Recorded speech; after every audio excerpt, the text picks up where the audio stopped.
Hello everybody, welcome back to another episode of Fantastic Comics Presents. This is our 59th episode. We do this every Tuesday at 8 o'clock. Thank you for joining us live. For those of you that are not live, thank you for tuning in. I hope we say something that made it worthwhile. Welcome back everybody. For those of you that don't know, my name is Yule. Let me take this down so you can see how I spell that. My name is Yule. I own Fantastic Comics in Berkeley, California. You can see all the stuff down below. That's where we're located. I'm doxing myself, everybody. And you can come hound me from 12 to 5, 6 feet distance, wear a mask. And you can follow us on social media, Facebook, Instagram, Twitter, eBay. We have an eBay store. All of it's Fantastic Comics. Soon we're going to be getting our online store up, finally, after all this time. But yeah, that's going to be happening, which will be fun because we have a lot of stuff to put forward to it. And we got a lot of stuff happening in the store. This is a show about comic books, everybody. And from a store's point of view, we look at the comic book industry, things that are coming out, review some comics, just chat with the audience and with the people that I have hosted with me. Today, we want to welcome back... Oh, well, before we do that, let us get the information for tonight's show. These are some topics that I'm going to bring up, and previews, reviews. And the return is our boy LaCroix. Welcome, your boy LaCroix. Welcome. What up? Look at you. I got no LaCroix. Once again, I'm out of LaCroix. I drank my last one 2 days ago. What flavor?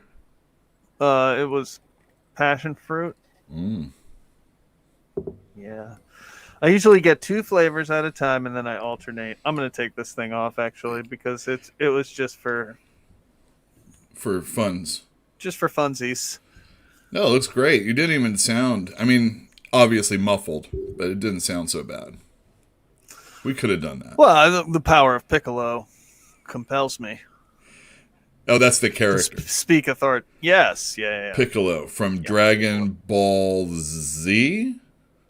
Yes. No, not Dragon Ball. Yes, Dragon Ball first. Oh, he was there too? Well, in a way, he was there too. Forgive me if I'm wrong. Dragon Ball King is Piccolo. the earlier story Correct. of Yeah. Goku, and then Dragon Ball Z's as he's older with his kid. Yeah, that's correct. You got That's it. it. That's all I know. Oh, they have tails. They have tails. And battles that go tails. for issues. Volumes. Volumes, like one battle, just like the whole thing. I get lost in fantasy novels just reading battle scenes. I can't imagine a comic book where it's just like, what happened 30 pages ago? And the cartoon is even worse. Like, it's absurd. I was rewatching it for a while. Like, we kind of stalled out because it's so brutal and hard to watch. But yeah, like, Stephanie was watching it for the first time, and I was rewatching it for the first time in a while. A good long while. And I'm like, man, watching Dragon Ball Z is like childbirth, because your body makes you forget that it sucks so that you might do it again someday, and you still will think fondly about Dragon Ball Z, even though the process of watching it is actually incredibly painful and it sucks for a lot of the time. Especially as it goes on, because like there's just more and more filler, and they're just stretching everything because they were kind of like waiting for him to draw comics and like having to be like, well, okay, let's throw. The best episodes in the later series are like the in-between ones when they're throwing in something entirely like off the track of whatever he's doing in the comics, and they just like, all right, look, we have to just really pad out like 2 or 3 episodes where they go get driver's licenses. Like, what would happen if Goku and Piccolo went to town into the city and got driver's licenses? Like, had to go to the DMV. Wouldn't that be crazy? And it's like, what? But it was great. That's one of some of my favorite stuff. Is that I can't recommend it though. No, I mean, I love it, but it is. Whew, yeah. Back in the 90s, that was the anime. Yeah, it was. I mean, that's what anybody that was watching anime was talking about. Dragon Ball or whatever. Let's say hi to everybody that came in. Earlier today, You Murdered That Guy let us know that he would not be here. He had pressing issues, I guess. I know that we're late for people on the East Coast. I am so happy if people... Don't people stay up late anymore? Don't you have something better to do than to sleep? Like, stay up and watch us. Late anymore? The comic books are still coming out tomorrow, whether you go to sleep or not, so you should hear about it. Corey was here. I'm going to highlight something else she said in a second. Christine's here. Hello, Christine. Jilby Pill. Excellent. Hello. Douglas Chambers. I don't know. Is this your first time watching the show or your first time saying hi? How's it going, man? He shops at the store. I love it. I love my customers are here. If I could just get all my friends, it would be like we're all just hanging out and having a great time. It's true. Stephanie's here. Diablo Hashcraft is here. Michael Rice. Yo, what's up, man? I hope those books are doing well for you. I'm really happy with some of the pressing I've been doing lately at the store. ATN's here. He just put up the 4th episode of our Foundation talk read along. Wow, 4 episodes already? 4 episodes already, yeah. Wow. It's a short book. We split the fifth chapter in 2 parts, and then that's it. Courtney's here. Hey, Courtney, how are you? She usually is hanging out with Longbox Comics and us over at the Wrestling Council. Nice. Eric D. Hey, how's it going, man? Fantinuum.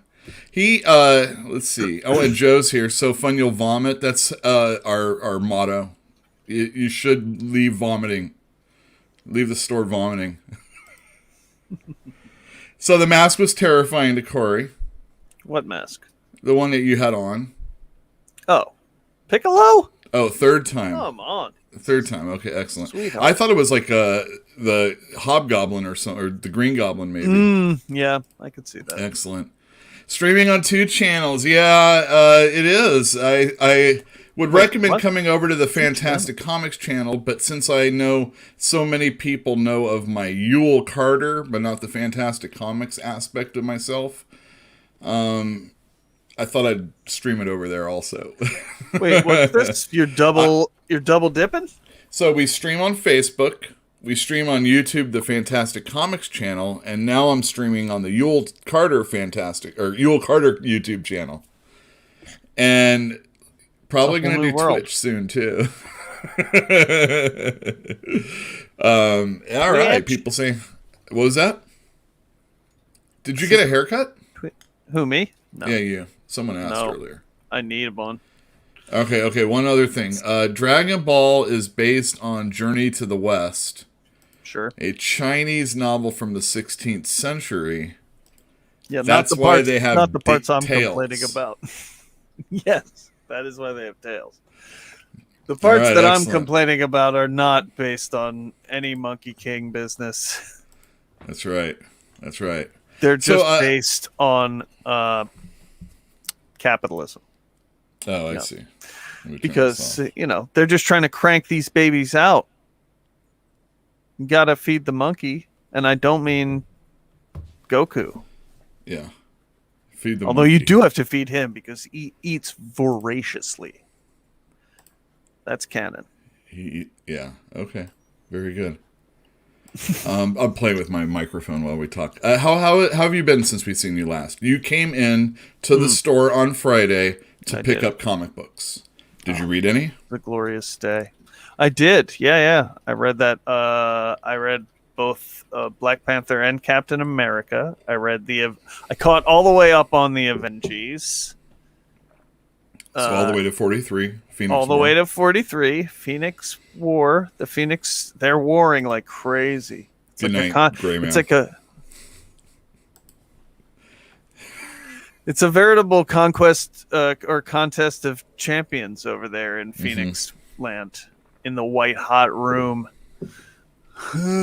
Is that what they're doing? If you can't stand the white hot room, get out of the Phoenix. That's what I always say. So who is winning this Phoenix power right now? Who is in possession The readers! of it? The readers. Who does it? So it's been going on for 4 or 5 issues now. Is there any one person that has finally beaten all the people down to where they're now this story is all about the Black Panther. The Black Panther is what it's going to come down to at the end of the day. I mean, they've been telegraphing it from the beginning. It's possible that he swerves it on us, but that's what they've been setting it up for. All right, so is any of what's happening But also, here... there was a huge revelation. You're not reading it or haven't read it? I know what you're talking about, the revelation that happened like an issue or 2 ago. Yeah, I think it was one issue ago. That Thor's mom is the Phoenix Force now, and not Frasier. Yeah. No, Rewriting Gaia was Gaia. supposedly Can't his. remember. Yeah. Whoops. Yeah, but no, apparently that was a lie. That was a conspiracy concocted Damn. by the Phoenix and Odin, maybe? I don't know. Unclear as to what Odin's involvement in all this is, besides providing the seed.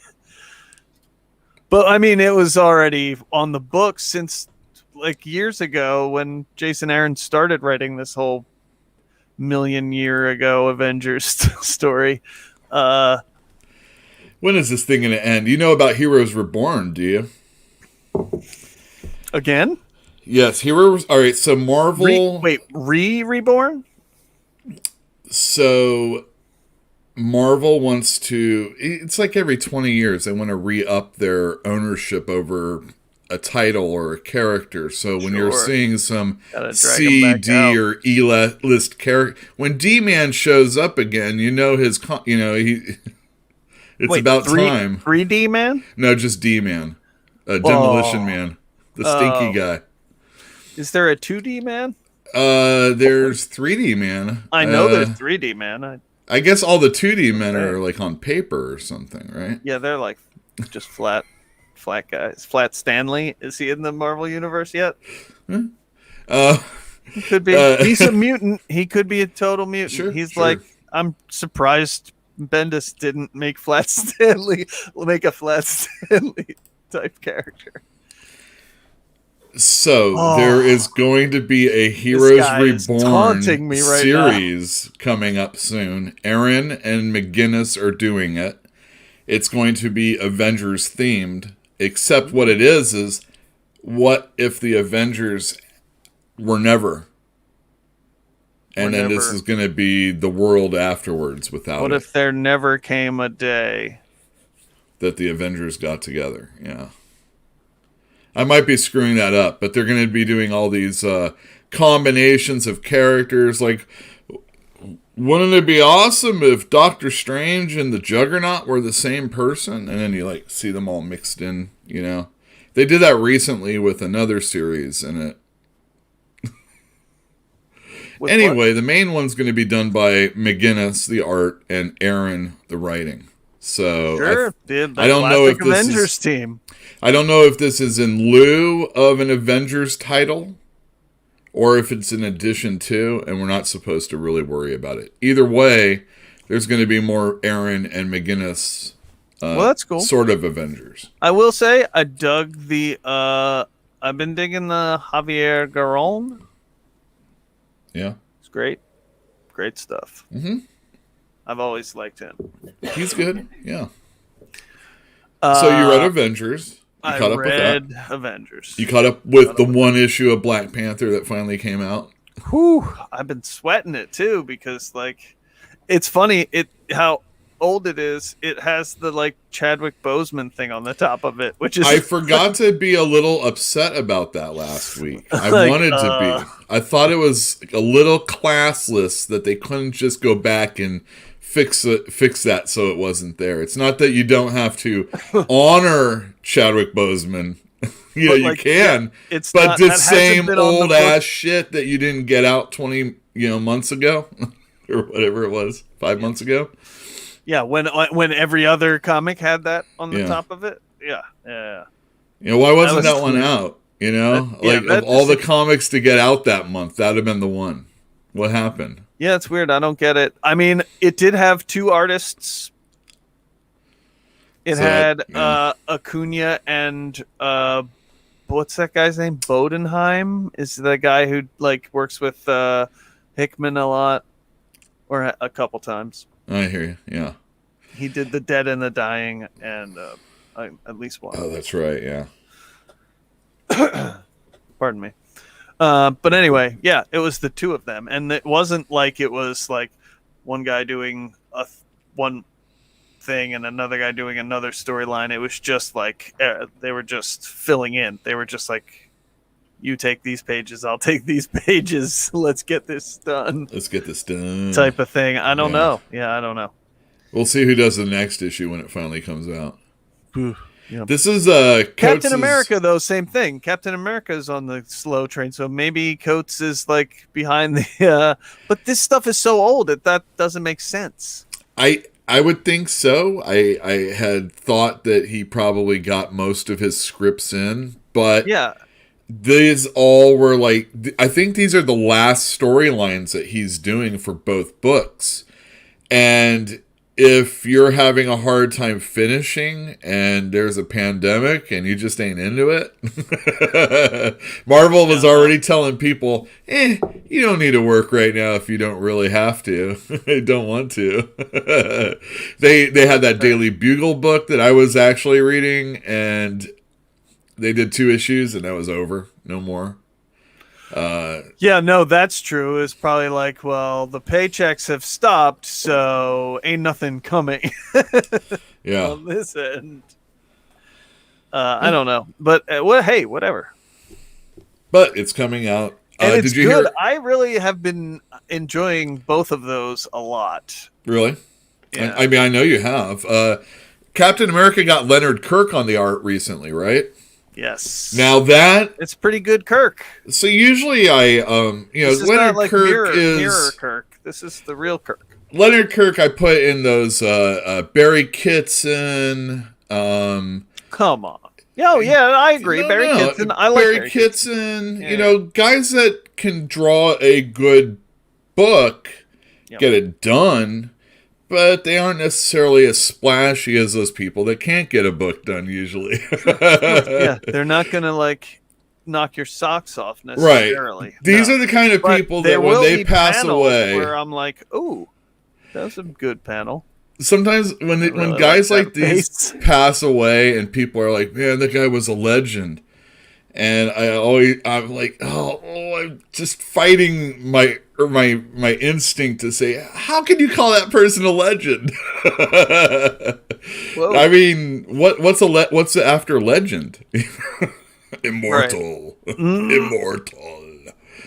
Yeah, this guy was the greatest of all time. Well, you aced out a lot of people. He's a legend in that he's been doing it for a long time. Like, I had a Leonard Kirk Spider-Man poster on my wall when I was younger, and I don't even like Spider-Man. Oh, that's cool. Oh, here we go. All right. Barry Kitson is fantastic, and his Legion run was great. Very good. That was when he was definitely getting to his next level, I think. I read a lot of his Legion 84 or whatever it was, 94, 93, whatever the hell, I can't remember. Those were cool, but didn't he go back and then do it for Mark Waid, if I'm not mistaken? Yes, correct. And that's when he's like better than his early days. But I think the stories I would have rather have read were the ones in the early days. He worked with Mark Waid a bunch, too. Didn't he do that Empire book with him, I think? He did. He also did that JLA Year One, and I was not enamored with that in any way. And it wasn't because of Kitson. It wasn't even really because of Waid or Kitson. I'm just done with Year One stories, really. Sure, yeah. By that time, I was already done with them, and there's so many more to come. Yep. He took over the writing as Legion. Kitson did, really? Huh. I didn't know that. Well, good for him. Good for him. I was looking through my old Legions the other day. I was cataloging some of my books, and it was the ones that Abnett and Lanning wrote. Did you ever read those? No. Yeah. I never read any Legion comics that weren't Keith Giffen, and even those I didn't read more than a handful of. I see. I'm just not a Legion guy. Never. Really? Oh, I like the Legion a lot. Did you read 5 Years Later? You do. Some of it. That's some of the stuff that I read. Yeah. You get early Jason Pearson on that book. Yes. And I think you also get Brandon Peterson, and they suck. Like, if you look at these guys, remember when Thunderbolts was coming out, and I was like, Peterson sucked when he was working like in the when X-Men. he was good, when he was on the X-Men. Oh he had yeah, a sweet spot that I liked, but now he's back to a thing that I don't like. So he does that weird. I don't even know what it is that he does. It's so strange looking, but I don't hate Barry Kitson. I don't hate Brandon Peterson, but he's not always my favorite. Yeah, blah blah blah. Let's get on to some of. So, what else have you read? Did you read X-Men by any chance? No, I haven't gotten to X-Men yet. I was picking up I was reading all the other stuff first. I didn't get to Thor either. Okay, I'm going to share cams so you can see this. Here we go. This is leading into X-Men. I wanted to show you this. Planet-sized X-Men. Did you hear about this? No, yeah. I don't hear about anything. All right, here it is. There is going to be a Hellfire Gala. And well, that I've been hearing about forever because I've been reading these comics and they've been planning it for half a year now. Right. So in this Hellfire Gala, I guess they're going to introduce the new X-Men that got voted on. And all this other stuff. But before the gala, there's going to be this. It's not going to be giant-sized X-Men. It's going to be planet-sized X-Men. And it's written by Duggan with art by Pepe Larraz. So it's going to be 1,000 pages? Yeah, I think that's what I would do, for sure. That's planet size. That is planet size. And all of these Hellfire Gala books are going to go through all the different issues. So if you want to read it all, you got to read Cable and Hellions and all that other stuff. Hey, down. Hey, I'd like to. I just want to quote one of our greatest presidents and say, "Fool me once, shame on you. Fool me twice, I won't get fooled again." So, no, I'm not gonna be into that. I might be coming to the store more often so that I can. No, I'm just kidding. I'm not. I might be downloading it. No, I'm not. No. I'm never gonna. No. All right, K. Titus is here. Someone who is so far away it's not late at night. There you go. So that's the way to do it. Got him. All right, Mr. Jackpot said hello. Jackpot. Hello. That's what it is. Dropped X-Men when it was going to cross over with Empire. That wasn't even a real crossover. No, and in fact, one of those crossover issues was awesome. The X-Men 11, I think, right, was the second one of the two. I think there were two. Were there two, or was there only one? Maybe it was just X-Men 10. Anyways, no, I think there were two. There were two. There was the one that took place on the moon with the party with Vulcan. That was a fun one. I liked Vulcan's that. party, and then there was the next issue where Magneto just decimated the invasion force like it was nothing, and it was like, yeah, they're not coming back to Krakoa. It's over. And then that was it for Empire. And I didn't read any of those 4 issues of X-Men Empire, although Hickman did co-write them, and it's all about like Genoshan mutants coming back to life, and there's mutant zombies fighting against the plant monsters. It sounds funny, and I do want to read it, but I have not read it yet. I think I read the first issue. It was okay. Nothing that I felt like I needed to read if I was reading only the Hickman X-Men. Oh no, yeah, no. Not, every time I read it. The 2 issues of X-Men that are whatever, 10 and 11, it's good X-Men character stuff that, I don't think the crossover part of it was all that intrusive, really. It's the type of stuff that Hickman is writing, which is loose and fun, and he's not doing that stuff that he was doing in House of X and Powers of X, where it was super Hickman-y. He's not doing that. The thing I'll say about 10 and 11, the crossover with Empire, if you will. The thing about Marvel that is so special compared to DC or other comic companies or universes is that when something happens, usually it affects the other.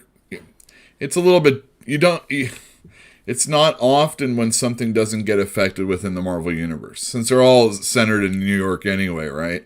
Right. So since this whole Empire thing is going on, for the X-Men to lend their book to it and have to deal with it, it just kind of answered the question, what are the X-Men doing while this Empire stuff is going on? And I can understand not wanting to read another crossover and being sick of it. So I fully support that.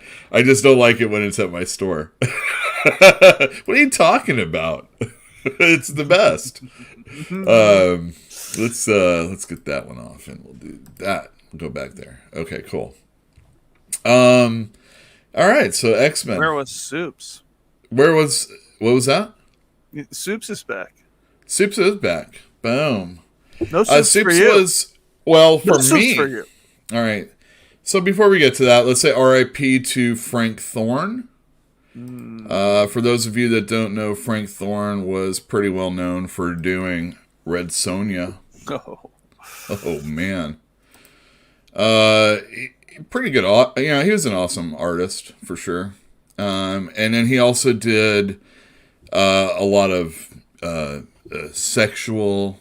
I mean, if Red Sonja wasn't enough, he'd go a little R-rated, if not X-rated. There's some characters.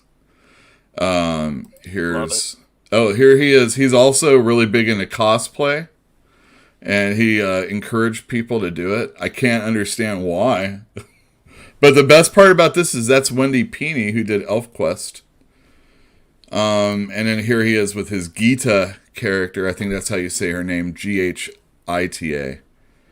And I think she would, various states of undress. Stuff from Eros Comics. So that is dressed. And that is dressed, yeah, for her right. Probably. I could be confusing it. What is she got she got a water skin hanging off of her axe? What's going on there? Off her axe? Oh yeah. What is that thing on her axe? I couldn't tell you. Sorry, I know that's not exactly where you were focused, but she has a big old leather piece on her arm, also hefting that axe. It's true. You gotta always have one arm armored. Yeah. Even if, and your one knee apparently. This was my favorite picture as I was searching stuff out. All these different renditions of Red Sonja from different periods. Crankle? Yeah, I don't know who that is, but it's based on a 1933 Red Sonja. Probably back when it was created. Love it. And then here you have the Barry Windsor Smith one in the middle. She's got a snake around her arm. Oh yeah, that's wild. Is that what that is? I don't know. I can't tell. It might just be like a brass... just a bracelet, or not a bracelet, but... Anyway. Anyway, there you go. There's another 90 years old. And the other thing about him dying is his wife died earlier that day. Oh. And then he died like right after. So... wow. Wild. That kind of stuff most always romantic thing I've ever heard. It's pretty, yeah. And they were like, and this is what they were dressed like. How dare you? His body's not even cold, you monster. Hey, it was a couple days ago. All right. Well, that's fine. There you go. No, 90 years old though. That always freaks me out when Carrie Fisher died and then her mom died the next day. That was weird. And they live across the street from each other, and it's very close. So close that you die and then the next one dies. Wild. Yeah. I say, Jill, you should do that too. When I pass, you should. Just like that. Not gonna happen. That's not happening. Hell. All right. Unless she dies at the huge party. Well, I would, yeah. She's like, man, this is great. She was so drunk, she just kind of like fell. All right, so I want to let people know that here it is. Wait, I had a Yule one. Oh yeah, here we go. Well, I have Yule. something cool to show you too. Oh, you do? What is it? It's just it's a business card that I found in a book recently. Oh, I love it. Oh, other change of Hobbit. Let's get you big. Boom. For those of you that don't know, Other Change of Hobbit was a pretty awesome science fiction fantasy bookstore. Whoa. Back in the days when a science fiction fantasy bookstore could exist. Especially on Shattuck. Yeah, exactly. On Shattuck, yeah, exactly.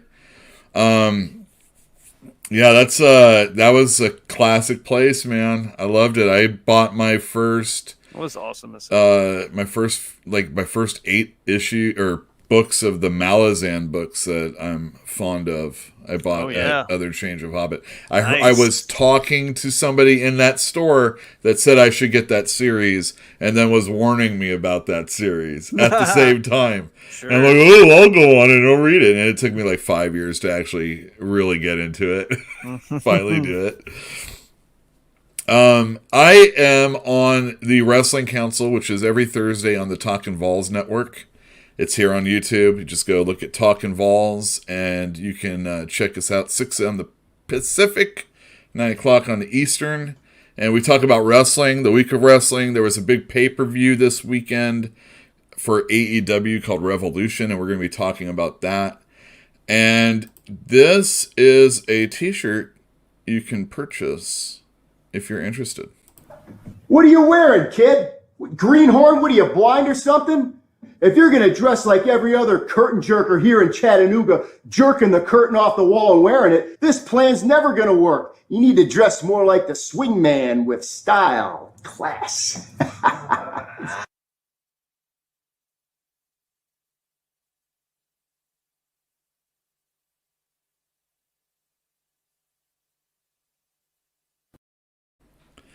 I got one of those. You can get one of those too if you just click the link in the description of this page on this page.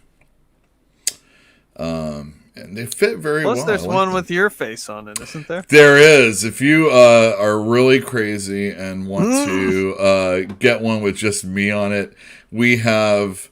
Here, I'll do this so that you can see what the first avatar was just this.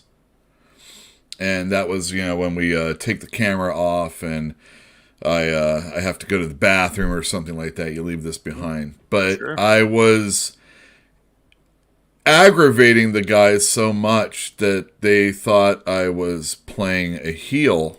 And so they created this one with sunglasses. And then it says heel above it. And sometimes I embrace that. Other times it's just really... You're just a natural heel. I am a natural what you're saying. heel. You're like, they thought you were playing the heel, and you were like, I ain't playing. I'm not playing. What it is it's just me, and every other time I'm holding, I'm raging inside all the time, and that's my secret. Fighting myself. I'm like what's the dude's name in Alpha Flight? Puck. I can't remember his real name. Something Judd. He's actually imprisoning this. He's actually a really tall guy who's clamped down. No. Kind of, sort of. He has like a spirit or something in him, and he won't let it out. So he's the prison Spirit. Of it. The Holy he has Spirit. the Holy Spirit. We all have that. We all have that. Well, as a result, he's a short guy now. And I'm sure they've changed that story, but... That's how I got so tall. I let a lot of my Holy Spirit out. A Fantinuum, I'll show you tomorrow. I got a forearm for you, buddy. Let me tell you. You're going to smell what he's cooking, my friend. You're going to smell it. Smell it big time. I bought a full-length Gita book. Pretty fun. Oh, yeah, I bet. And a bottle of lotion.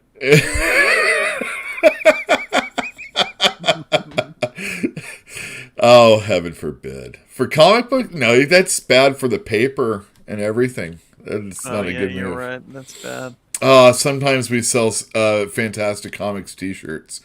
We have to get that thing really going, but with space, it's kind of... we're on it. We're getting on it. We have images. I need that Obama Hulk. Oh, yeah, that one. That was a good one.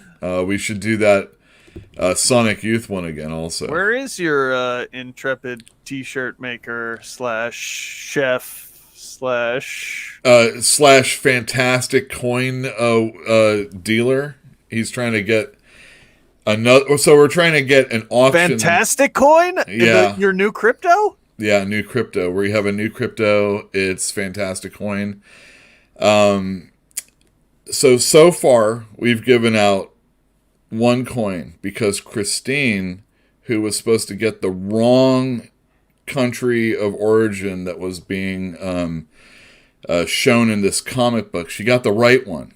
She was supposed to get the wrong one. So she, I think, has one coin. She's supposed to get the wrong one. What? You get one coin for every comment, or no, not for every comment, for every video you make a comment on. So you can make 3 comments, but you only get 1 coin.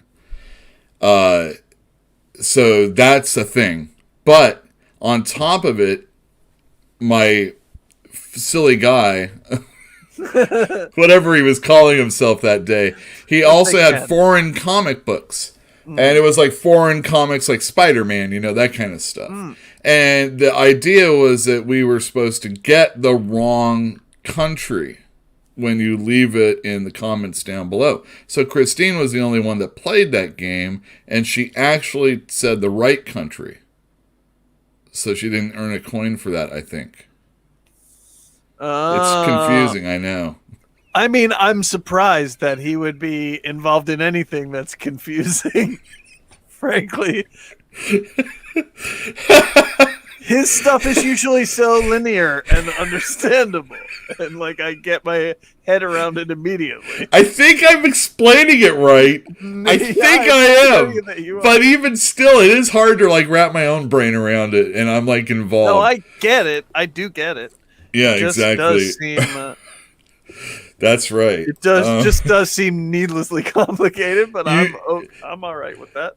Truthfully, Christine, you should have said America, because we all knew it wasn't American. Uh-oh, speak of the devil. Oh, everybody liked to call him Grimesy, or he loved to be called Grimesy. Would you like to talk about some comic books I read? I would love to. All right. I want to... Well, no, wait. Before that... Unless they are spoily for comics that I still want to read. And no. In you which know case, what? I will go earmuffs, which is to say I will take these earmuffs off so I can't hear what you're saying. No. Better than that, I'm going to share screen with you so that you can see what's coming out tomorrow. Ooh. Yeah. You guys will love this. So, DC Comics come out on Tuesday. That's today. We're gonna talk about a comic book that came out from DC, but we're not gonna really talk about them like they're coming out tomorrow. I've done that before. The future is over, right? The future state is over, yes. All right, first up. Dip. Have you read any of the Eternals? Oh, Kieran Gillen. I wish I was... I don't care about Kieran Gillen. I mean, he's fine. He's totally cool.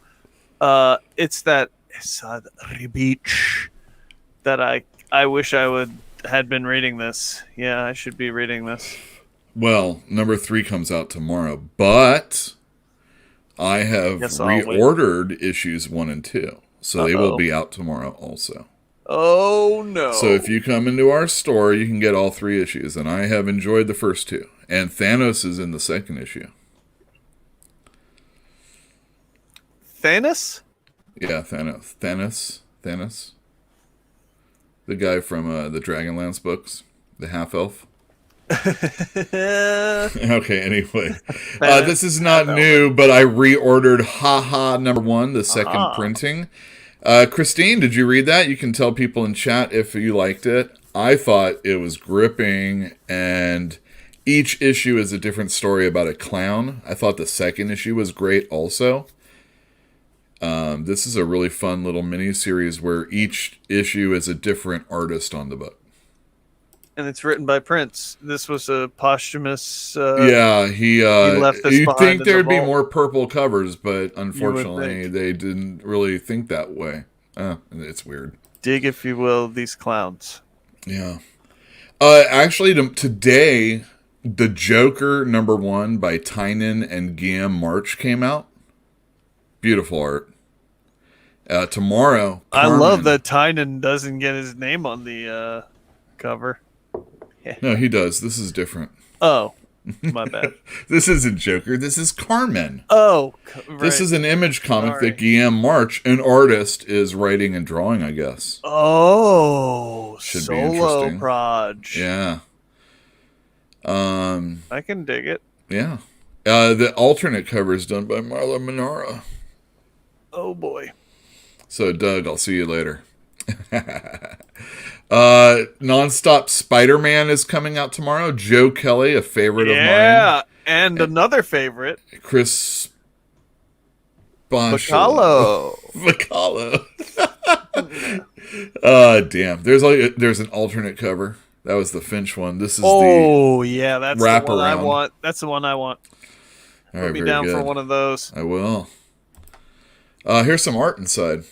I just got a couple pictures. I love his angles and his panel Spidey. layouts. They're just so fun. I like his Spidey a lot. One of Yeah, my me favorites. too. Spidey. Him And this is not Ramos like, and- and it's a little different. Like It is. he always does something a little different. yeah. Like when he did the X-Men with Mike Carey, and then he did the X-Men with Brian Bendis, it was not exactly the same. Mm-hmm. I like that he's always slightly tweaking stuff.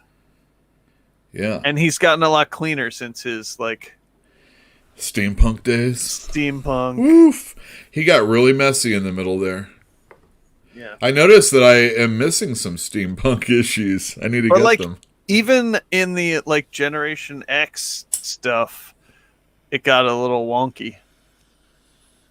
I didn't realize he did as much of that. I But kind it of got out of always comics looked during good. that It time. always looked so good. Yeah. Oh, you weren't around for the Age of Apocalypse? No, I was, but slightly thereafter, I was only reading like Vertigo type books. You were only there for the dawning of the Age of Apocalypse. It was only 4 months. Amazing Spider-Man comes out. This is not the new issue, even though I guess it says it is. It's Oh, the he's next gonna one. have that new costume. Oh, but it's not this one. This is Yeah, I it's gonna assume happen this in will be like the last hanging on panel. it'll be on a hanger, and then next issue he'll actually wear it. How's that? Right. He'll open the closet in the last panel of this issue. He's all time to take you out of the closet. Strange Academy comes out. Parent Day. Look at that. You can see the images of the teacher and the parents. It's great. Now, has Ramos been doing this the whole time, or has Every there been single a issue. Wow. 9 straight issues. Wow, dang. It's I've too. read a few. It looks so I good. enjoy it. Yeah, it looks great. There's a It's all trade right. of It the is first fun. 6 issues. I feel like it's not for me, but it's fun and it looks great.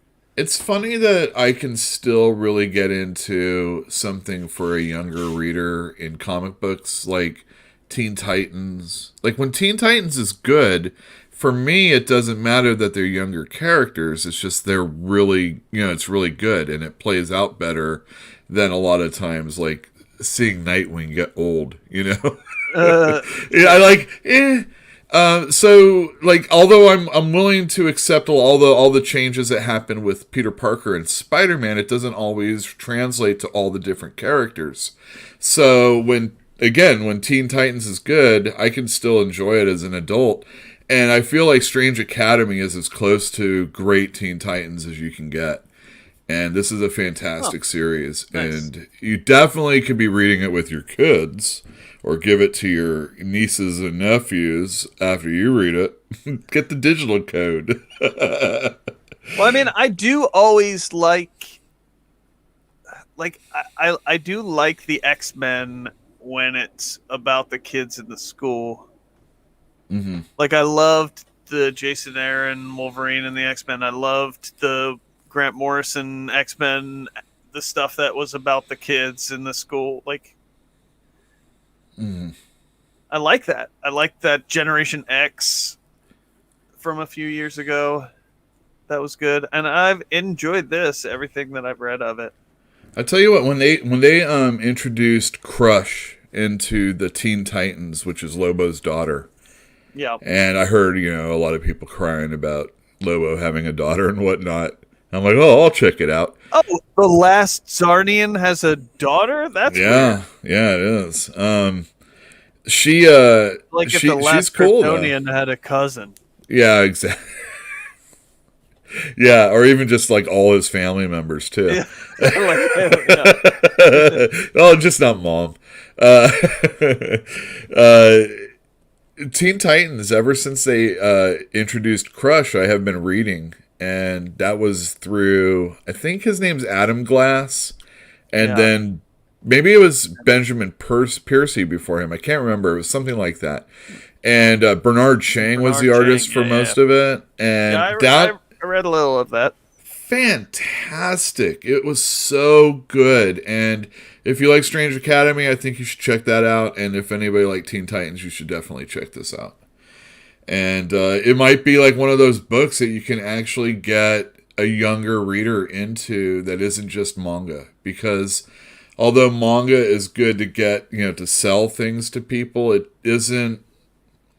it's not quite the same kind of crack that you need in a comic store like Marvel and DC do. They know that Batman sells well, so they put out multiple books. And that doesn't mean they're necessarily always great. This one's really good. And it's not a Batman book. There is no main character who's like the, You would think it'd be like Doctor Strange or something. Yeah, exactly. The thing about the X-Men is that, like, even when it's about the kids in the school, there's usually like, Wolverine or Colossus or somebody's going to show, Mm-hmm. But like, there's not. I mean, Doctor Strange does show up, but he's not like the character. No, not at all. It's more about the kids. What's the name of Doctor Strange's assistant? Velma or something like that? Oh yeah, is it Zelda? It's Zelda. I think that's what it is. That goes back to the Jason Aaron. Yeah. So she's like in charge of like the kids and everything. Right, and Dr. Voodoo is around, right? Oh yeah, and and I think they're having adventures in Louisiana, New Orleans. Sure. It's awesome. Exactly. Speaking of awesome, I thought this was a really good book. Peach Momoko. Yeah. Oh yeah. Well, I flipped last through it week the other day when I was at the store, and it looked amazing. So last week I showed only the images that previews had for me to show. Yeah. And because I'm usually doing the Marvel stuff the day before I actually see it, unless it's on the computer. Sure. And the stuff I showed was like the first page was this one. It's like, wow, this is amazing. I'm looking at like this, Japanese. I don't know what they called the stories on the pages. It's just like that. And I dug it. And it's all telling a story about the Oni and how they'd stay in their hills and how they had magic and all this other stuff, So it's basically telling us the story that we're going to see. And then we have this little cartoony character, this girl, and she goes and hunts the Oni down because, he's coming down from the hills because, just like, humans, we have gone into their areas and they don't have food as a result. And so they come down here, eat, and she goes and fights them off. And she's cute. She's got this little bow. I think it looks a lot like Scott Pilgrim. That's Scott Pilgrim. Right? What do you think? Especially that last panel down here. I'm thinking, all right, I can handle it if I think it's kind of like a Scott Pilgrim or a Brian Lee O'Malley. Maybe not as much. And Anyway, here she is fighting the Oni. It's still really nice. I think this is so much better. I mean, in terms of... Well, I think the cartoony aspect of her kind of was a throw off at first, you know? And you see up at the top where she's silhouetted and you see that stance? Yep. That really reminds me of Brian Lee O'Malley. And sure. one of the things I was worried about was here we have Momoko, who is a cover artist only. And now she's doing interiors, but I think she's doing a really good job. Oh, yeah. She's doing great. I mean, I feel like the reason that if they are similar to you, it's because they're both drawing from the same well of influences. Sure thing. Yeah. Well, I was going to bring up, Cartoon Network stuff and whatnot, but I think she has a better palette than just even Brian Lee O'Malley, but I had to pull something out. Now, is she also coloring this, or I think it's a different colorist. Okay. I could be wrong. But it looks really good. Although I might be wrong. She colors her stuff. Yeah. This is Sai and Logan, the wolf. Nice. And they come to town, and she offers her sword for a place to stay.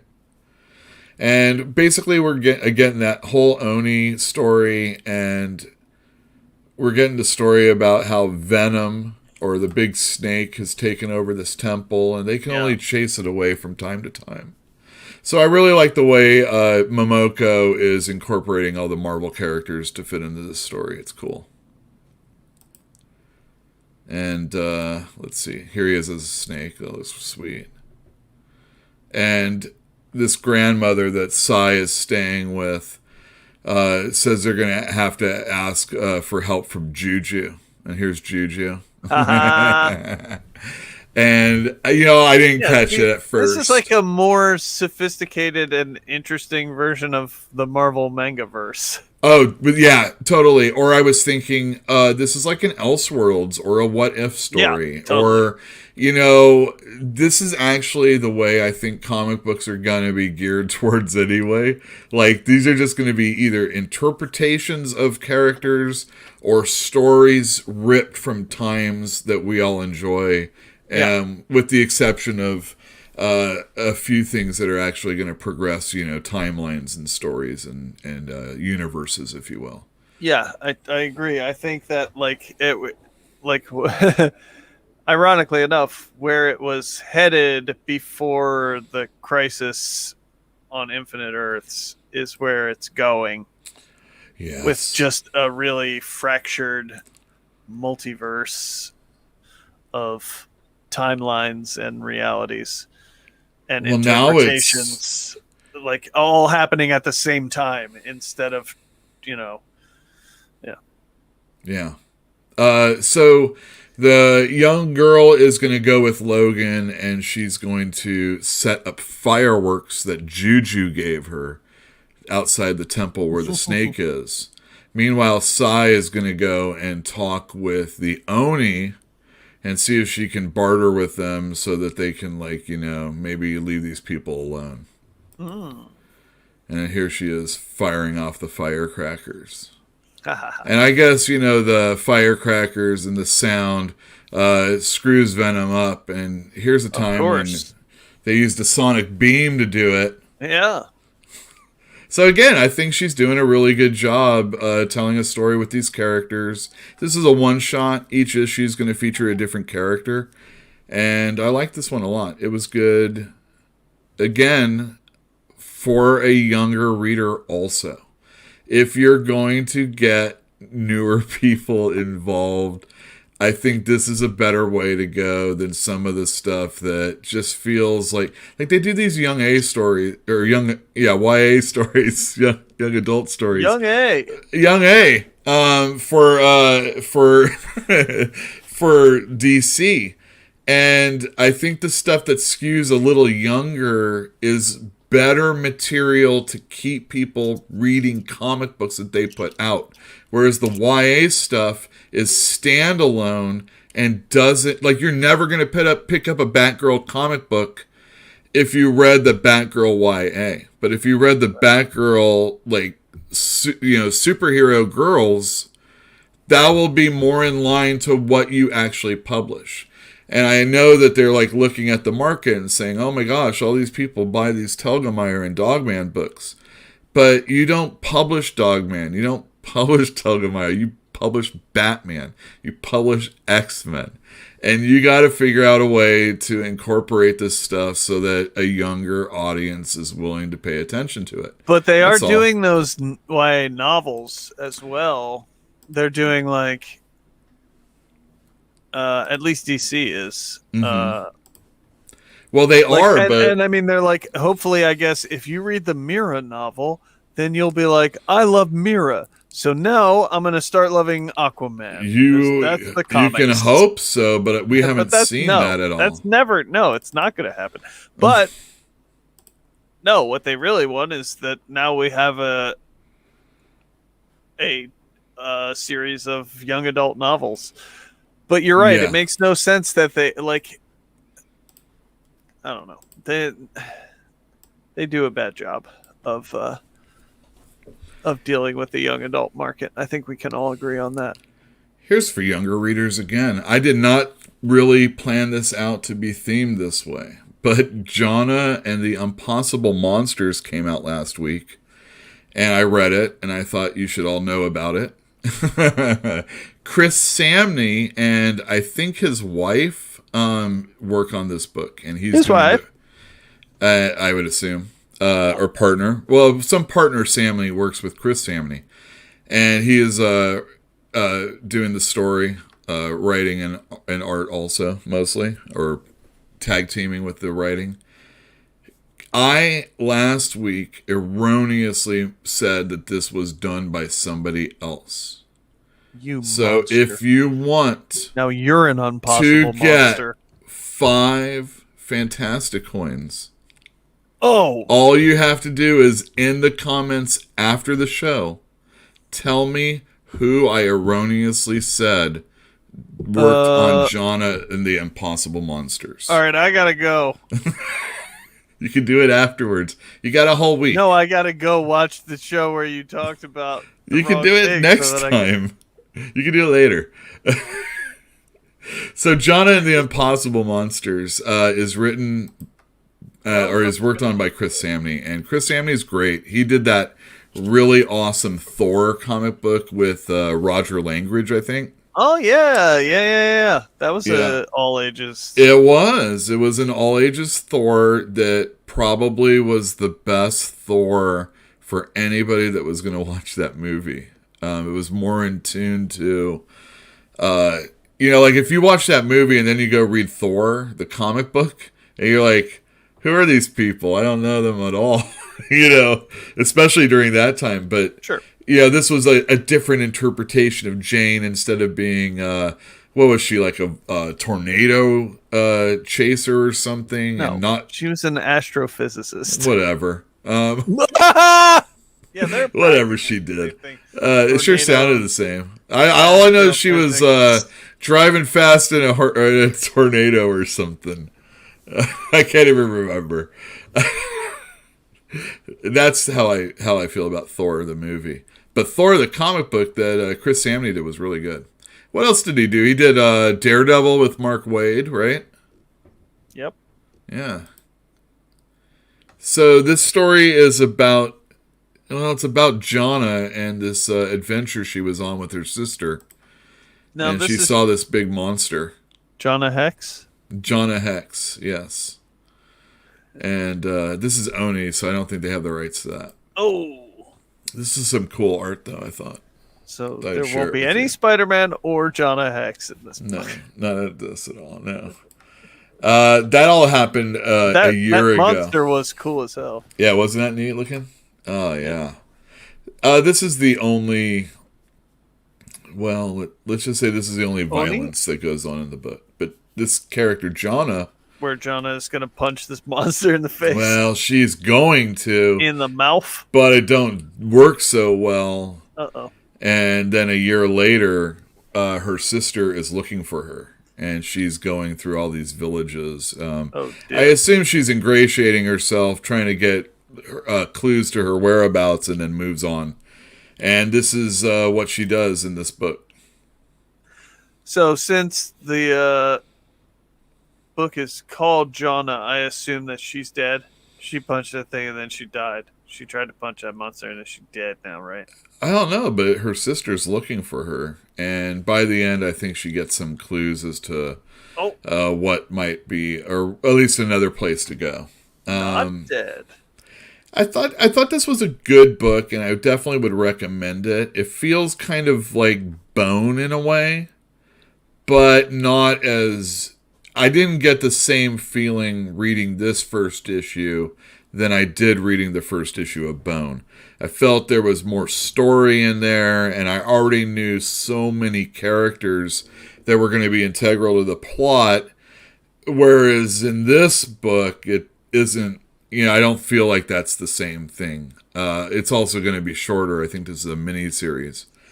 But overall, I thought it was good, just not... It'll probably read better in trade. You know how it is. Yeah. Yeah. I do. Guess who? Not Mr. T, but also not Mr. T. Robert De Niro. No.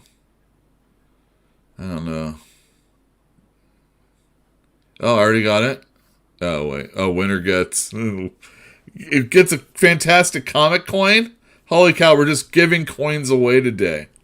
All you have to do is tell me who I erroneously said worked on Jhana on the comments of this video. And you can get 5 coins. And if you guess who this is, Jesus, you can also get another coin. Does it have to be in the comments or in the live chat?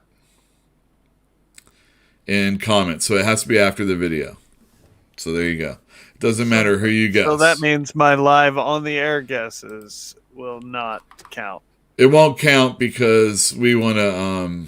So I'll be. We want to be able to. I don't want to give anything else away, so I won't say anything. All right, so here's the important part of the day as far as comics are concerned. Well, Ryan Alexander Tanner is in the chat. No way.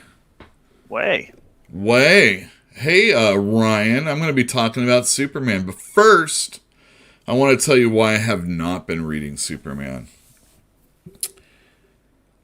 Superman has been written by Brian Michael Bendis for the last 2 or 3 years. So that's why.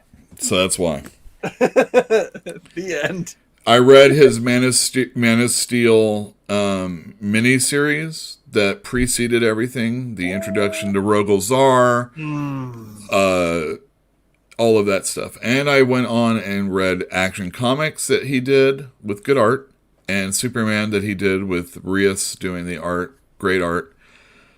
Probably for about 6 to 8 issues each. The problem with Superman was that, man, the dude just did not act like Superman at all. And I'm not going to get all bent out of shape if someone's drawn stupid or they're trying to focus on a characteristic that hasn't, been, explored quite so much. Mm-hmm. But I think he was really just coming in and doing what he does, shaking shit up and opening the top and just doing whatever he wants. And you could see they had spent a long time, and it wasn't even necessarily my favorite story, bring Jor-El back, crazy old grandpa. Mm-hmm. And then the first thing he did, Bendis did, was he shipped him off along with Lois. And it's like, and then Lois comes back and she's hanging out with Lex Luthor, and it's all, suspicious for a second there. And, John's out forming the Legion of Superheroes as he gets older in space, and we're a lot of people. I don't think sales necessarily suggests that it was a ton of people, but a lot of people really enjoyed the family dynamic between Lois and John and Clark. And sure. A lot of people. And there was a lot of things that were really good, along with the Super Sons miniseries or series. Oh, yeah. And all of those got canceled when Bendis came on. Yeah, Tomasi and Gleason were doing good stuff. And now Gleason's over on Spider-Man. For the most part. For the most part, yeah. I mean, not every story was great. But I'll tell you, those ones when they went to the Monster Island and they read the scrawlings on the cave of the losers. Yeah. Or Dinosaur Island. I don't know what they call it. That was sweet. Dinosaur. That was sweet. And, that was like a nice little two-parter. They did like crypto stories. Just really great stuff. Action was good with Dan Jurgens. They had Zurcher and a bunch of other people on art, but it was good. It wasn't my favorite, but it was good. I like Zurcher.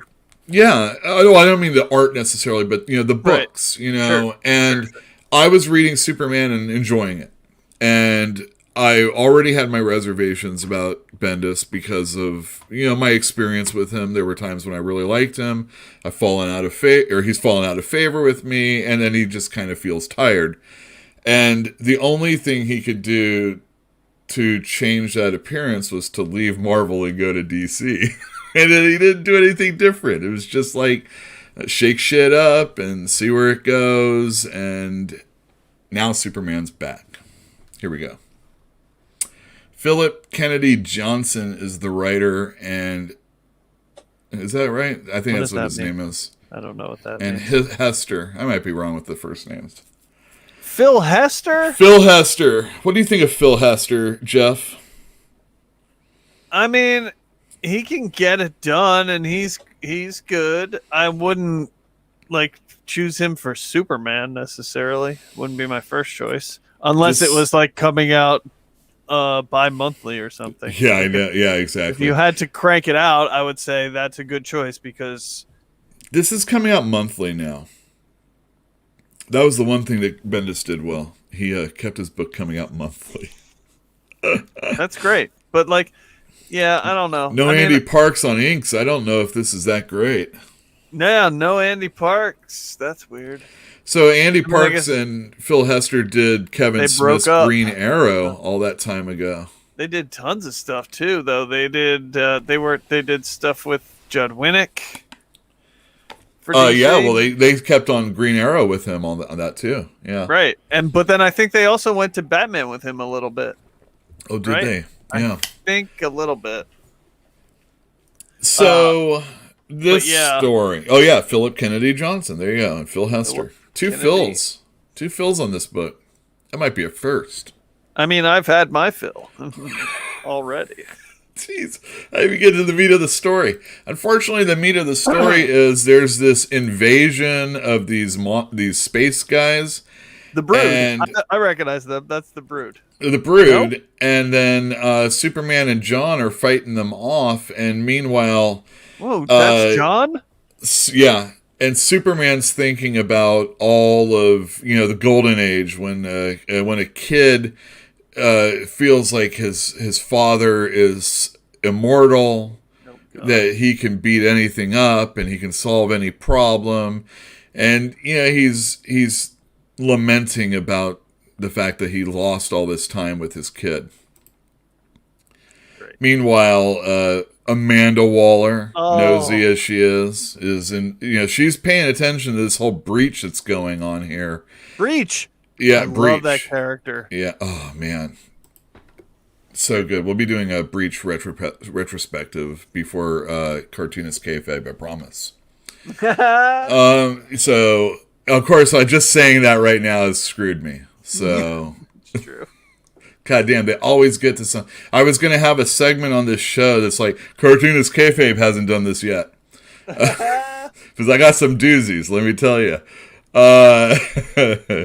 This is it's just a lot of voiceover, talking about family and all this other stuff. Meanwhile, Waller's paying attention. And it kind of is boring. And not the kind of storytelling I really enjoy, and the art isn't all that great either. Finally, they're done with the fight. So Amanda Waller is able to close that breach. See, it says right here, seal the breach, and it happens. Seal the breach. Superman wants to play Coney ball that his son created, and his son's like, that was a while ago. He's all, not for your mom and me. Oh, I know. And then Calyx is over here in Kryptonian language. I got a contact. There's a situation. Basically, John's like, I'm from the future now. I know that these guys that we're fighting can kill you. And, Superman's bleeding. You can see him holding his arm here. These guys damage you. I know that if you go and fight these guys again, this is what kills you.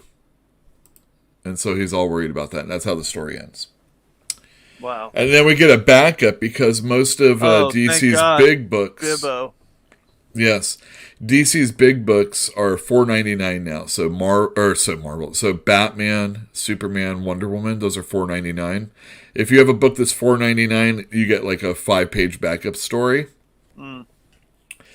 This one's by Sean Lewis and Sam Basri. Holding the line at $4.99. Holding the line at $4.99. We're going to get Tales of Metropolis in the back, and the first one's about Bibbo. Cool. It's nice. There's some action. Bibbo's being played for a chump by this dude and this lady. Town. I know, really. What? Who's me?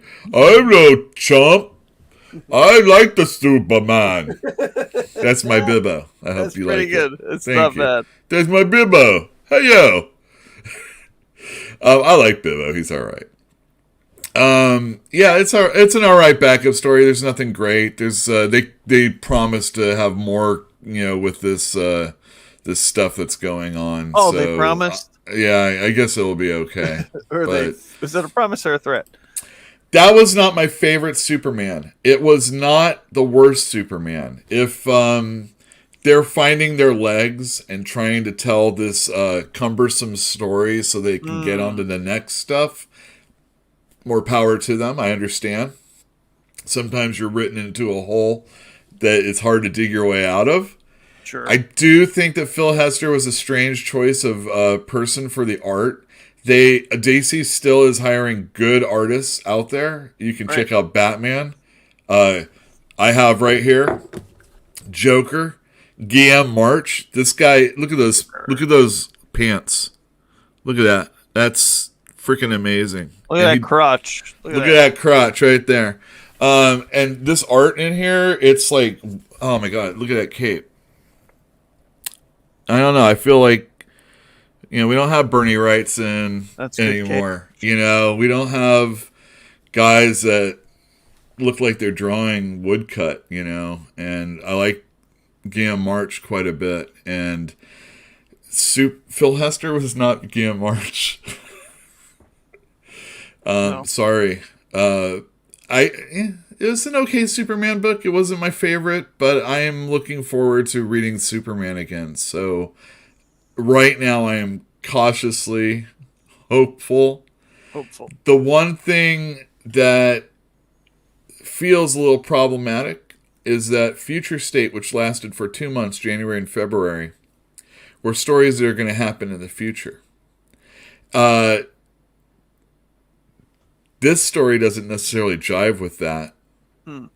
But of course, with DC's anything can happen, and hyper time, baby. Yeah, exactly. We're in hyper time. It could be one of those situations. But if this is on the timeline where there's a future state, Superman doesn't die.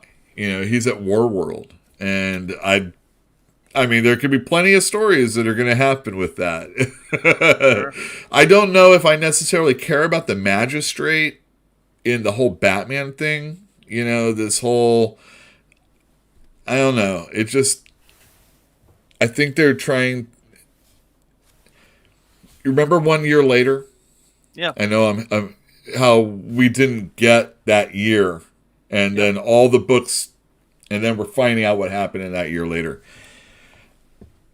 We found out, we already got 1 year later in Future State, and now we're reading all the stuff that's leading up to that. That's what it feels like. Right, but it just feels backwards it might not necessarily be that because of the way that they're setting up the universe now. It doesn't necessarily mean that the main Batman title will lead to that Batman future. Like, you know what I mean? That might be an alternate future, or we might. Who knows? That might be Earth 236. We're not in the modern state. We're in the present state. Yes, you got it. Present state. I have to take a tea. Oh, yeah, you do that. I'll be right back. All right. Let's see. Do I have any? Oh, yeah. I wanted to talk about... Oh, I have to get these... I'm so sorry. I'm really bad with the banners. Let us do this. My favorite channels. There's other ones that are out there, but let's be real. You can only watch so many YouTube videos along with all your other streaming networks and comic books and music that you're listening to, or other podcasts that you're listening to. There's a ton out there. I try not to bother you with too much except for these Tuesday nights. Who isn't excited about new comics? But if you want to know about... Well, Discovery Bay Comics has changed his show a lot. He does a lot of unboxings and talking about comics, still with the community. You should check him out. Comics by Perch is, as a store owner, as a person that wants to know more about the comic book industry, as a person that wants to know about comic book creators, all sorts of them, I would recommend checking out Comics by Perch. On his Friday live stream, he had Eric Canetti on. Eric Canetti is a fantastic illustrator. He's had the new writer of Green Lantern on. He's done interviews with people like Nancy Collins from Swamp Thing fame. And Glenn Greenberg most recently, who was an editor over at Marvel. Anyhow, you should check him out. Also, I did an episode on one of his Friday drinking streams, and I thought I was quite... I thought I held up okay.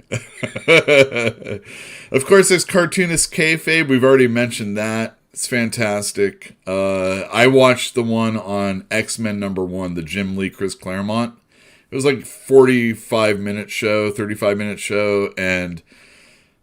#1 selling comic book, and that was a really good video where they're just kind of like talking about it. They're like, oh, you can tell what Jim Lee really likes and how it's a fight between him and Chris Claremont. I got to get my shot in. I got to get all these words in, Yeah.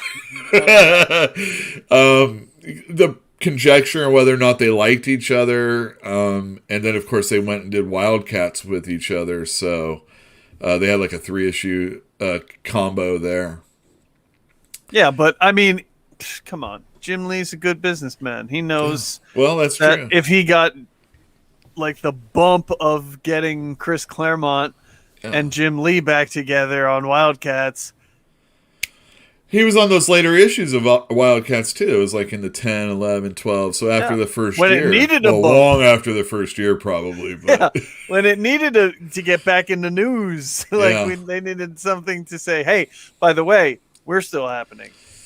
Even though I'm also pumping out all these other mediocre comics that have my name on it that are written and drawn by people who are imitating my style. I always try and buy, or I always upcharge for sure, but like higher than guide.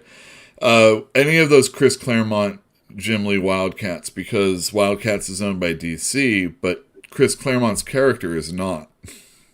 And it's really in those issues. So if they ever reprint them, and DC doesn't ever seem like they're really wild to print Wildcats, like reprint them, because there'd be some good stuff to do. Like all that Travis Charest, the Alan Moore. Funny, I mean, they love doing that to him. It's kind of funny how far Jim Lee is willing to debase himself for his corporate masters, and how willing he is to shit on Wildstorm and the Wildcats and all of that, all of those properties. Like he's like, whatever. That was a means to an end, and I've got that end now. So it feels that way. It feels that way. I mean, I thought the Warren Ellis stuff, R.I.P. But I thought the Warren Ellis stuff was great. I really enjoyed, and I wish that it had actually been the thing that he first promoted it as, where he was talking about like it's going to be the first year will be 6 titles rolling out one after another. And Yeah, right. Yeah, I thought they had some really okay art on the first book. Like the first book was good. Like his Wildcats was good. The Michael Cray. You're talking about Ellis? Yeah, Ellis's one, he had good art. Like John Davis Hunt. Davis Hunt, yeah. But the other one, the second one where Brian Hill, man, that guy, I can't love that book. sell his freaking comic books to save my life. It's just one of those things. That Michael Cray book was great. I thought it was too. It was a little confusing because of all the... Michael Cray was going out and killing all these superheroes, you know, DC heroes. Yeah, but not DC versions of weird versions of DC characters who were in this weird Wildstorm universe. That's right. We make you vomit at Fantastic Comics. If you aren't vomiting by the time you leave, Bob, we haven't done our job. You haven't had fun. You haven't had fun. Not the Fantastic Comics way. That's right. Look at this guy. This guy right here. I know what he's doing. Do you know who he's drawing there? Yeah, no, I'm not sure. I'm thinking that's should I mention? This isn't part of the on the right, it kind of looks like Jay Johnston from I think that's exactly what this is. It's the 2 pictures that have been making their way around as far as the January 6th rally. What? He was supposedly spotted there. Did you hear about this? Mm-mm. That's our Mr. Show part for the night. Yeah. Wait, he was... I don't think he looks like him. I don't personally. Like, it's a guy that, like, if you had a whole bunch of Jay Johnstone lookalikes, this guy would look like him, you know? But he doesn't... Well, like that guy who supposedly was... what's his name? The Walker, Texas Ranger. You know the guy. Come on, man. Oh wait, you mean Chuck Norris? Chuck Norris. There was a guy who right after the insurrection, there was a bunch. There was a picture going around that was like, yeah, Chuck Norris was there, and I was like, that's not Chuck Norris. Like, it's a guy who, like you say, like if this was a lineup of people who all looked a little bit like Chuck Norris, you would be like, he can make it into the top 10. But it was clearly not him. But no, I didn't know about this whole... yeah, this weekend, NFT grinds the art generator. That's just how good of a likeness that was. And also, I'm now the proud owner of one comic coin. Thank God. I thought it was supposed to be in comments, and you can do it afterwards. Well, no, he wrote it, and I saw it. That means I get it. Let's I'm see emailing here. this to I like myself. listening to TC. Yeah, Thinking Critical.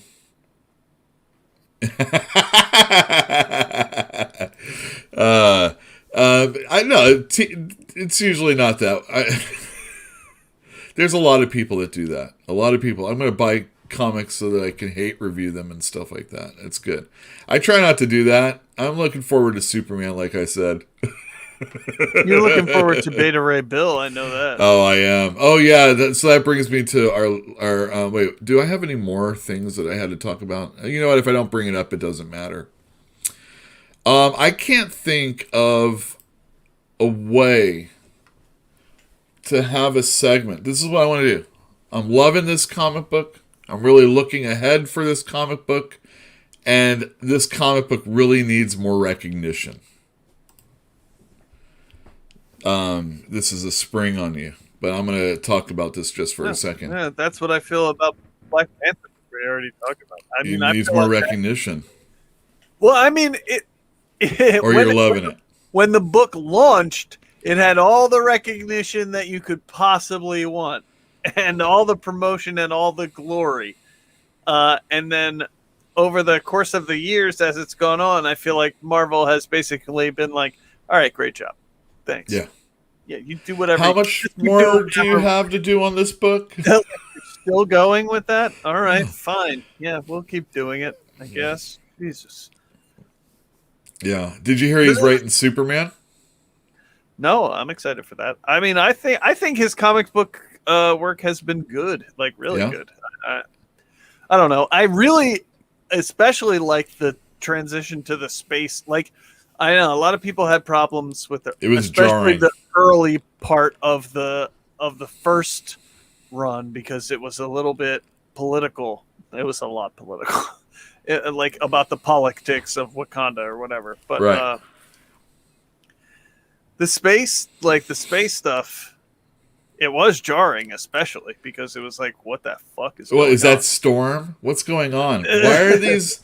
Why are these people enslaving people? It's very... Yeah, it's wild. And I've gone back to another slave story all of a sudden. What is going on in space? It was really good. And like it just like over time you could feel I guess it was because it just got slower and slower to come out, and then like the momentum just kind of dropped out of it. Not out of the story, just out of this, getting it into my hands. It's funny, like when the company doesn't have all of its effort behind it, even for someone that likes what they're reading, it can get a little tiresome or hard. You can feel when there's no push. It's just like wrestling. You can feel when somebody is doing good work and they're just not getting the support of the company. Right. Let's see. Ryan, I'm not reading any Rorschach. Anyway, here it is. I like Tom King sort of on some things for a little bit, but I think he needs a little bit more in the way of there needs to be more editors, like real editors, like back in the day.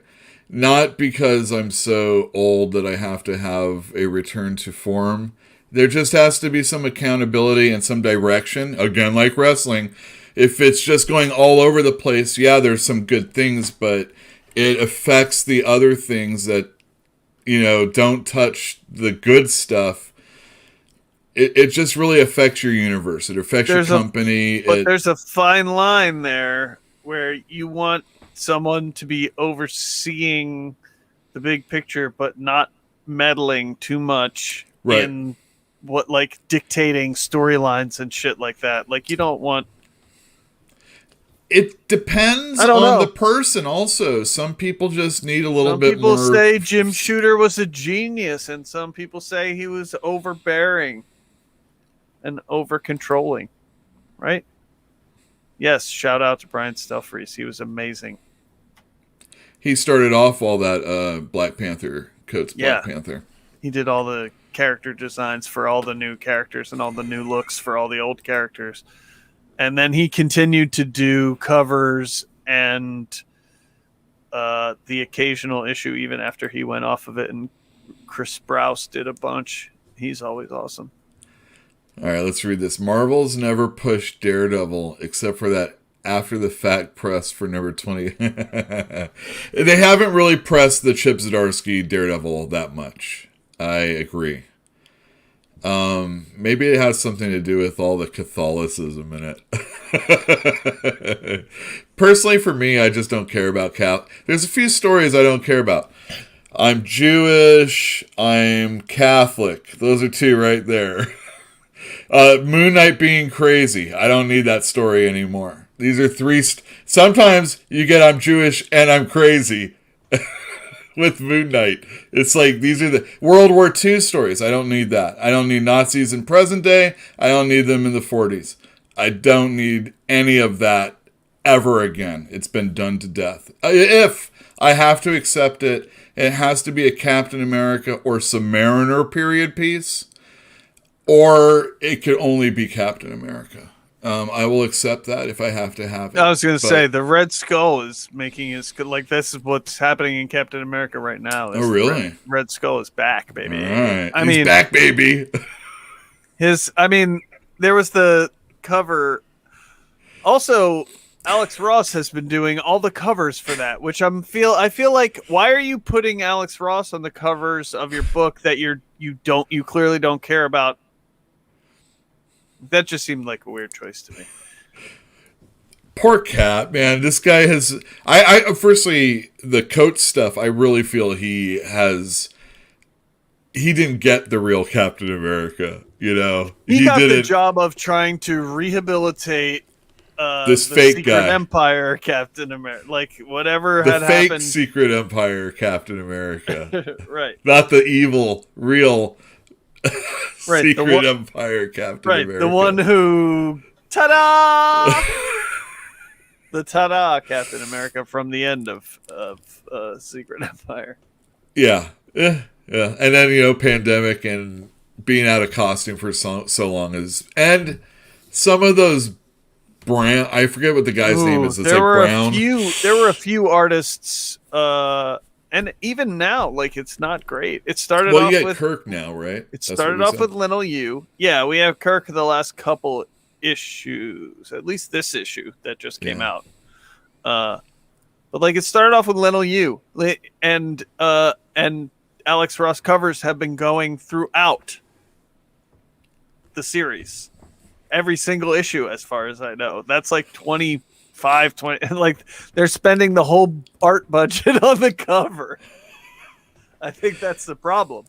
He's a good artist, though. Like after like 4 or 5 issues, they took Lionel Yu and were like, okay, that's good job.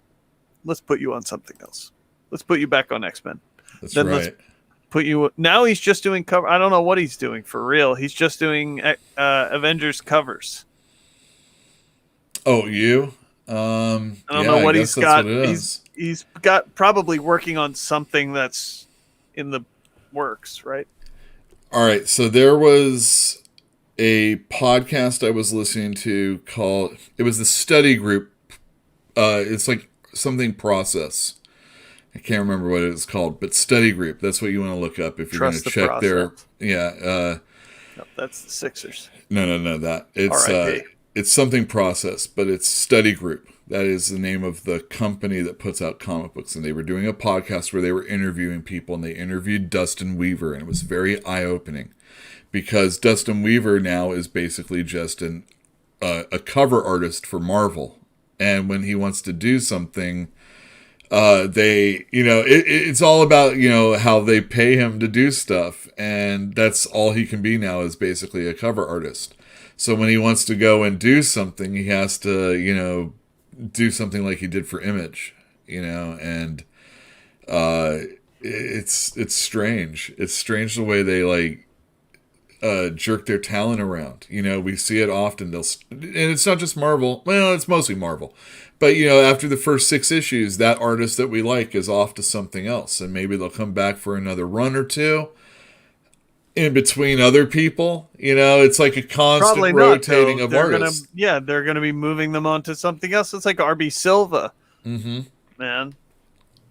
Like that dude. Well, here's the thing. Right. Okay, so the new Marvel artist thing is this Stormbreakers, right? That's like the new Young Guns, I guess. Yeah, Momoko and Kanara and some other people. Silva. I can't remember. Silva is one. Perez. There was at least one person that I hadn't ever heard of before, and I was like, oh.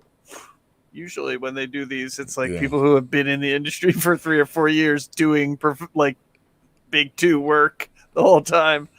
But I like when they announced their first Young Guns, it was like, oh, that should have been done like 5 years ago. Right, exactly. Yeah.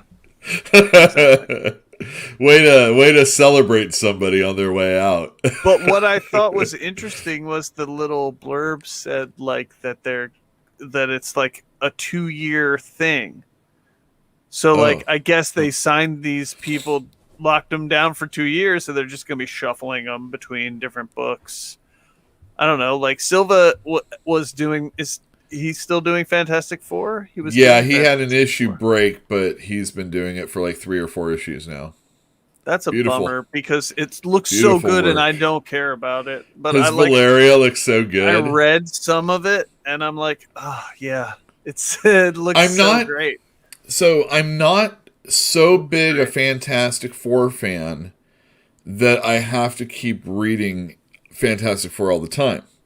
And Dan Slott's stuff has been fine for the most part, but I don't really care overall. Johnny's like kind of married with his soul bond chick from another planet. That's kind of cool. And now like she's being introduced to all. Not Crystal. His previous. No, she's going to be coming back from real another soon. Planet. She'll be back soon. Yeah, she's meeting all of Johnny's exes basically. So, like the Skrull, Lyra, I think her name is. She's coming back, and she's like, Johnny "How many?" Like, all my exes live in outer space. Not Texas. Exactly. I know. On that note, hey everybody! If you're interested at all, we have a Patreon page. You can drop $1 or $2 or subscribe for a monthly service. We're going to be giving fantastic coins away for that. Oh, damn. All right. Mukbang. Oh! Let's get it out. Let's get... You guys stick around. Now I'm dancing for you, Ryan. Here it is. I have Pandan Cookie right here. It's from Testa Fiore. What's this mukbang? Mukbang is when you eat stupid stuff for people. This is a cookie. What? Well, he gave me an ubi. I can hardly hear it. He gave me an ubi cookie earlier. Great. And this is a pandan cookie. Great. And so here we go. Oh, it's got... Where's mine? It's got powder everywhere. Here we go.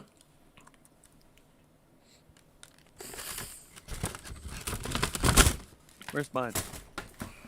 That's a very interesting first taste. Woo! I don't like that. Use your words. I don't like it at all. No, it's very sugary. It's got powder on it. I don't like it at all. The powder is that sugar. It's like... Actually, it's alright. It tastes like cookie dough. Just cookie dough. Like... Not with chocolate chips. Not having been cooked. Kind of just tastes like it hasn't been cooked, yeah. All right, well, I'll have some. Save some. All right, well, I'll bring it for you. Here, I'll give you one last one. Here's these things right here. Oh, yeah, those look great. So they're supposed to be caramels, but I think they're hard candy is what our boy says down there. They're mini. They're mini. So I got a purple one. I don't know what that is. I don't even know if it's really purple. It looks kind of brown. That does look brown. No, it's like caramel. Caramel is brown. So that's... Oh, that's true. Maybe I got a caramel. It's not very, it's kind of, The orange one is cheese flavored? Pass me one of those. All right. Well, thank you everybody for tuning into that lame mukbang. The thing with these is that they do taste like whatever flavor they're going for. Just like a very watered down version of it. So don't quit your day job, is what you're saying. Yeah. It's no Jelly Belly, is what you're saying. Please. Not even close. Jelly Belly is the way to go. All the way. Now, if you want to mukbang... Oh, man. Tomorrow, they'll probably be able to reopen the Jelly Belly factory tours, because tomorrow everything opens back up. Not in California, right? Yeah, in Alameda County. Tomorrow is movie theaters, indoor dining. Alameda? Tomorrow? Alameda. Yeah. Really? Tomorrow. You mean Berkeley? Tomorrow? Yeah. Yep. Like I could have 2 people in my store now? Yeah, you're at 50% capacity. Oh, so I could have 2 people in my store. Yeah. Really, movie theaters? Movie theaters. Yeah. Well, in Texas and Mississippi, they've gone the whole way. You don't even have to wear a mask. Well, you do in half-price books in Texas. Yeah, well, they're, of course, having problems with they're worried about the problems of telling customers, like, get the F out. And when you have, the government saying, hey, Right. it's easier to enforce those and feel... Buy that AMC stonk. That's what... you know what else? Roblox goes on the market tomorrow. So... Roblox? Yeah, Roblox. The video game thing? Yes. Or whatever it is? Uh-huh. I don't fully understand it. You don't need to if you're just putting money in a stonk. Roblox. There you go. The company that makes the video game is going public? Uh-huh. Cool. Uh-huh. I don't do this kind of stuff, but I was listening about it today, and it's like, oh my God, they sound like they are in tune with the future. It was on NPR, you're right. It was the financial hour or whatever the hell they call it. All right, we've gone long, everybody. Thank you for tuning in. We're going to be back next week. If you enjoyed us, please give us a thumbs up. Leave a comment down below. I don't remember what the gimmick was. What was the gimmick so they could get a fantastic coin? Oh, they had to say the thing that you fucked up last week. Oh, yeah. The show's over. I can swear all I want. Yeah, we can swear. Don't forget, if you want to get 5 fantastic coins, say in the comments of this video... Shit, piss, who I erroneously called the artist of Jhana, not Chris Samney. And you can also get another fantastic coin if you leave in the comments down below who that person that wasn't Jay Johnstone was. The first one. The first one. Any information that you can provide. Oh, and this guy too. Yeah, guess in comments. So there you go. I mean, but that one's not the middle one. That one right there, the Mr. T. The Mr. T and the Dwayne Allman. So do it after. We're signing off. If you got a guess, leave it down below. That guy who calls himself Grimesy right now, he will do all the tabulations. Thank you very much, and we'll see you next week. Tell a friend.